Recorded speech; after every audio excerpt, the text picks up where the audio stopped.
Alright, so what's going on, everyone? My name is TheStarkz, so welcome to my gaming channel. Today I'm going to be talking about E3 and who won E3. I'm going to be answering that question. Of course, this video is going to be completely subjective. I mean, anytime somebody makes a video claiming or saying or asking the question who won E3, that is a matter of an opinion that individual holds.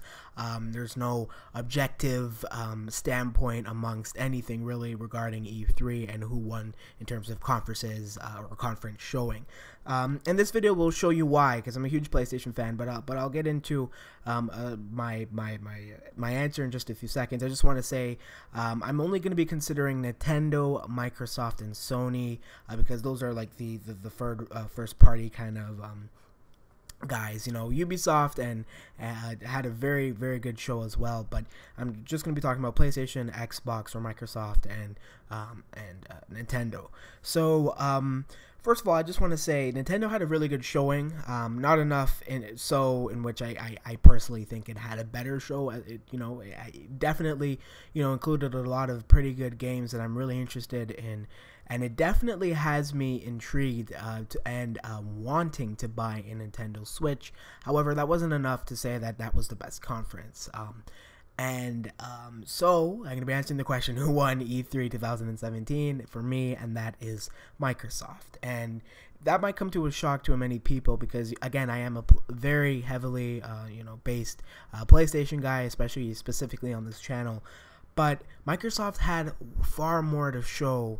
Sony just went in with a few good, VR games that were shown and a few, new IPs and whatnot. But in regards to their, specifically their PlayStation console showing, it was literally Days Gone, God of War, Horizon Zero Dawn, which had no interest in me at all. Uncharted: The Lost Legacy, which looks phenomenal, and it definitely had a good showing for, especially with Days Gone. They had these performers up on stage that were pretending to be like the freakers that was actually shown in the gameplay demo. But it was definitely Microsoft, in my opinion, who took the show. And the reason for this is because, one, they had way more to show, and there was significantly less talking, compared to EA, which had a terrible conference in my opinion. There was games like Anthem, which was shown off, Assassin's Creed, because they have the marketing rights for that, Crackdown 3, which I believe is an exclusive to Xbox. They have PlayerUnknown's Battleground, which I'm excited to talk about. Now, in terms of PUBG, it's coming first to to Xbox, the consoles. However, it is also coming to PlayStation, for people who don't know, by the way.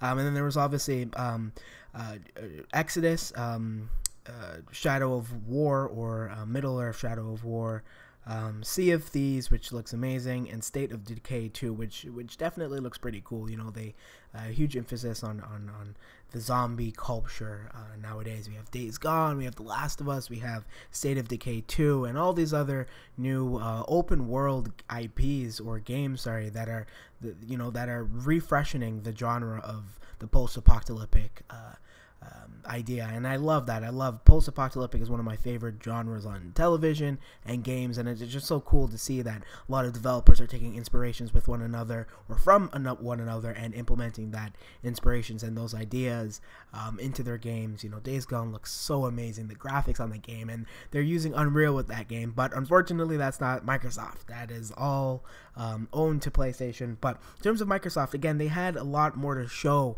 than PlayStation, and you can't, in terms of deciding what conference, although I want to hand it to PlayStation because I have, I love PlayStation, that is a form of bias. So, and I want to keep this completely not on an objective level, because again, you can't really review a conference at an objective level. However, in terms of what they showed, in terms of what got me excited, it was definitely PlayStation, Ubisoft, and Nintendo that got me excited. Nintendo really influenced my decision to buy a Switch this Christmas, which I might actually do.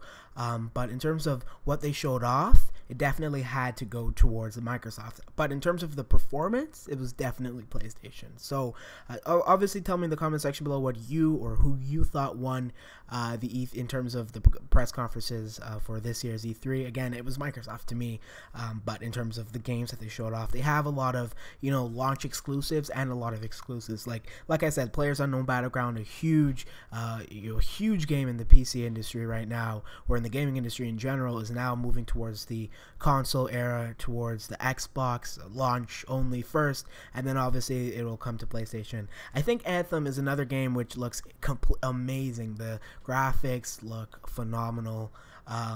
And in general, I'm pretty sure it's also open world. You know, again, a huge emphasis on open world games nowadays. I think that is also just marketing rights, or like it launches on Xbox first. Correct me if I'm wrong in the comment section below. The same thing goes with Assassin's Creed. Obviously, we all know that goes to PC, I think, along with PlayStation and Xbox. It's just that Xbox has the marketing rights to that, I believe. So anyways, again, tell me in the comment section below what conferences you thought won this year for E3. It was a huge event for me. It was the first time I actually watched like more than two conferences, or more than one, because I normally would just watch PlayStation. So it was a really cool experience, you know, getting to watch all the different conferences, you know, reviewing them and doing my reactions for them. I'm still going to be uploading some Days Gone reactions and a few Nintendo reactions there and then on the channel. So stick around for that if you're new to the channel. Of course, subscribe. And with that all being said, I'll see you guys in the next video. Thank you a lot for watching. Bye.